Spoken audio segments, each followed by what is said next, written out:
suka sakit mah. Perutnya sakit sekali kalau lagi sakit mah. Saya udah ke dokter, bolak-balik, udah CT scan, udah endoskopi. Kemudian katanya nggak apa-apa, kata dokternya, mas saya nggak apa-apa. Terus saya suruh ke sini nih, ketemu ibu, suruh terapi katanya. Aduh, saya sampai nggak enak banget deh, mual, muntah juga kalau udah mah. Kemudian pusing, asem sekali, rasanya nggak enak bu. Aduh, tolongin saya bu. Oh gitu. Seberapa sering Bu kambuh untuk mahnya? Udah 2 tahun belakangan ini bu, saya sakit mah. Saya udah bingung, udah pusing dah, gonta ganti minum obat. Kemudian udah minum obat, aduh mau habis berapa udah nggak tahu dah bu. Cek ini cek itu, obatnya mahal-mahal. Udah dari obat murah sampai mahal deh, saya coba deh bu beneran. Oh ya nggak sembuh-sembuh saya. Gimana coba bu? Terus kambuhnya ya 2 hari sekali, 3 hari sekali gitu bu. Aduh nggak enak banget dah gitu kalau udah sakit mah. Saya nggak bisa kerja, saya nggak bisa ngapa-ngapain habis itu. Oh, kalau begitu Ibu perlu ambil sesi terapi. Tapi untuk hari ini saya sudah ada janji. Mungkin 2 hari lagi ya Bu. Soalnya di sini saya ada terapi klien lain. Gimana Bu? 2 hari lagi ibu baru terapi. Ya udah deh, mau gimana, orang ibu ada janji.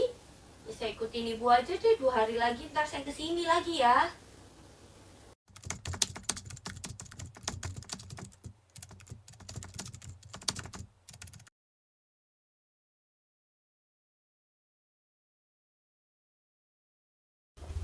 Halo Bu Greta, lagi sibuk gak Bu? Iya Bu, gimana? Gak sibuk Bu? Ada apa? Ya nih saya mau cerita, semenjak saya terapi sama ibu, saya udah gak sakit mah lagi loh Bu. Aduh saya senang sekali, ternyata masalah saya tuh karena psikosomatis. Jadi saya takut nih, kalau masa depan saya tuh gimana gitu kan ya Bu. Padahal itu kan belum tentu terjadi. Setelah saya bener-bener melepasinya, saya udah gak pernah mah lagi. Terima kasih ya Bu, terima kasih sekali Bu. Wah, hebat sekali Bu. Ikut senang saya dengarnya. Ibu udah gak sakit mah lagi. Nah, itulah hebatnya pikiran manusia. Makanya hati-hati jika mau berpikir negatif ya Bu. Si Bu, nanti saya ke tempat Ibu ya, mau terapi lagi, ada yang mau saya beresin. Makasih loh ya Bu. Oh gitu. Ya nggak apa-apa, nanti WA-nya ke admin aja ya Bu. Ya nanti saya WA dulu ke Ibu ya. WA dulu ke admin. Iya, WA-nya ke admin aja ya. Gitu ya. Iya, nanti saya WA dulu ke admin buat daftar gitu Bu. Ya, silakan Bu, WA dulu. Terima kasih. Makasih ya Bu. Halo buat teman-teman semua di sini yang sudah nonton video sebelum ini. Semoga jadi memiliki gambaran terkait ternyata mah gak hanya karena terlambat makan, gak hanya karena suka makan pedas atau makan asam, tapi juga bisa karena masalah psikosomatis, karena masalah emosi atau pikiran yang ada di pikirannya. Nah, buat teman-teman di sini yang punya mah, suka kambuh dan belum kunjung membaik hingga saat ini, yuk refleksikan apakah memang karena masalah fisik, karena terlambat makan, karena makan makanan pedas dan asam, atau memang karena ada masalah psikosomatis, masalah-masalah yang ada di pikirannya. Kalau memang karena masalah terlambat makan, suka makanan pedas dan asam, ya yuk kita perbaiki dengan perbaiki pola makannya, perbaiki jam makannya, kemudian kurangin yang pedas, kurangin yang asam. Kok nggak bisa? Karena saya suka banget sama makanan pedas, suka banget makanan asam. Ya, ayo kita refleksikan, kenapa nggak bisa berhenti? Kenapa nggak bisa dikurangin? Kenapa nggak bisa mengatur pola makan? Kenapa nggak bisa mengatur jam makan? Karena kesibukan. Yuk kita beresin. Kenapa? Karena hal itu kan buat kebaikan diri kita, karena untuk kesehatan kita. Karena kalau lagi sakit mah rasanya kan nggak enak, mengganggu aktivitas bahkan sepanjang hari, kan nggak enak. Lalu kenapa nggak mau diperbaiki kalau memang itu masalahnya? Kalau nggak bisa berarti ada yang bermasalah nih di pikirannya. Kenapa nggak bisa, ya kan?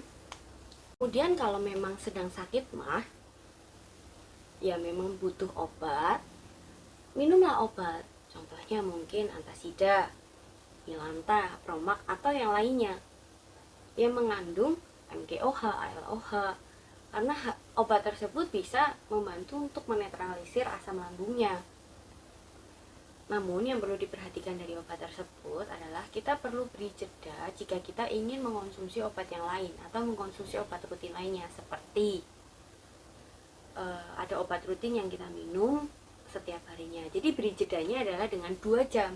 Jadi kita minum obat mahnya, 2 jam kemudian kita minum obat lainnya, obat rutin lainnya, begitu. Karena kandungan yang tadi saya sebutkan itu bisa menyerap obat yang kita akan minum selanjutnya, sehingga obat tersebut tidak berefek, sehingga tidak bekerja sebagaimana mestinya.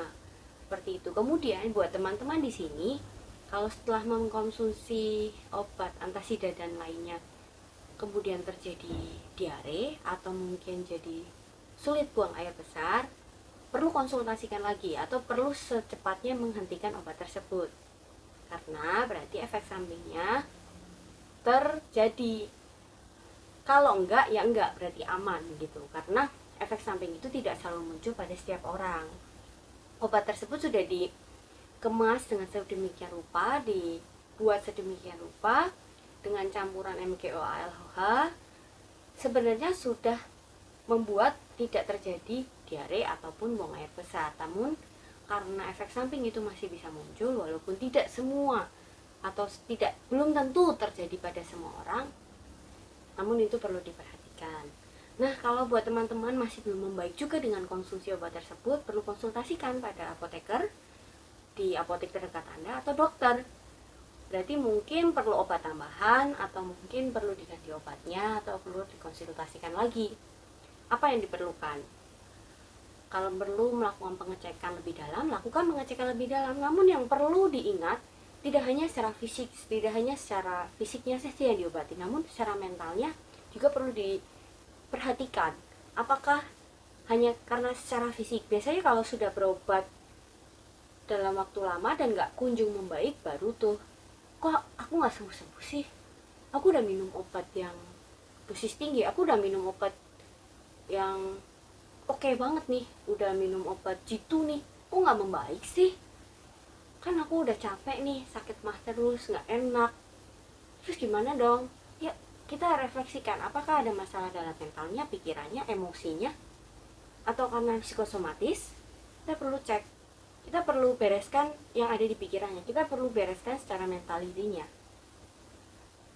Setelah kita bereskan, kita lihat, kalau kita bisa bereskan sendiri, lakukan dengan menetralisir masalah-masalahnya, mengikhlaskan, memaafkan masalah-masalahnya, benar-benar ikhlas dan memaafkan. Bukan berarti nanti begitu ada kejadian lagi yang membuat emosi, marah atau apapun itu, kambuh lagi mahnya, gak enak deh. Kalau memang butuh bantuan orang lain untuk membantu masalah mental, untuk membantu masalah emosinya, cari bantuan teman-teman di sekitar Anda yang Anda percaya. Sebagai terapis mungkin bisa juga hubungin saya atau teman-teman terapis yang Anda kenal lainnya untuk membantu membereskan masalah Anda semua. Saya Greta Paulina, seorang apoteker, ICT practitioner, akupunturis. Salam sehat dan salam sejahtera untuk kita semua. Terima kasih.